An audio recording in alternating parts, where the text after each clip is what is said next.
What is the origin of economic shock therapy? Have you ever wondered how some countries transition from communism to capitalism so quickly? One major strategy used was called economic shock therapy. This approach aimed to shift post-communist nations from centrally planned economies to market-based systems. It gained traction in the late 1980s and early 1990s, especially after the Soviet Union and the Eastern Bloc collapsed. The idea behind economic shock therapy was to implement rapid and sweeping reforms. This included liberalizing prices, cutting subsidies, privatizing state-owned enterprises, and opening markets to competition. The goal was to dismantle the socialist economic framework and establish capitalist institutions as fast as possible. Neoliberal economic theories heavily influenced this concept. Advocates believed that a sudden shock to the economy would prevent long-term distortions and inefficiencies that could arise from gradual reforms.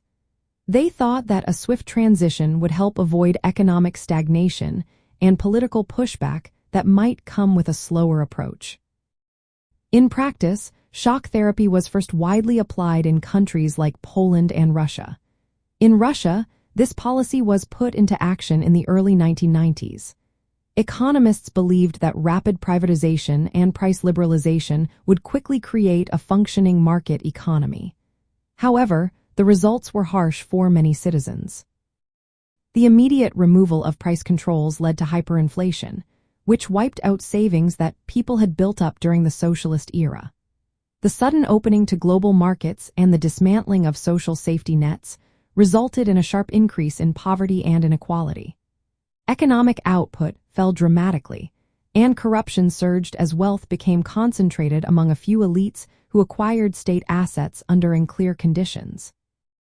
From the perspective of communism, economic shock therapy is seen as a damaging imposition on societies that had structured their economies around collective ownership and state planning. It is viewed as a policy that intentionally dismantled social protections, leading to widespread suffering, increased mortality, and poverty. Many believe that this period was a punitive measure imposed by Western powers to erase the legacy of communism and integrate these countries into a global capitalist framework, often ignoring the human cost involved. In essence, economic shock therapy originated as a strategy to swiftly replace communist-planned economies with capitalist markets.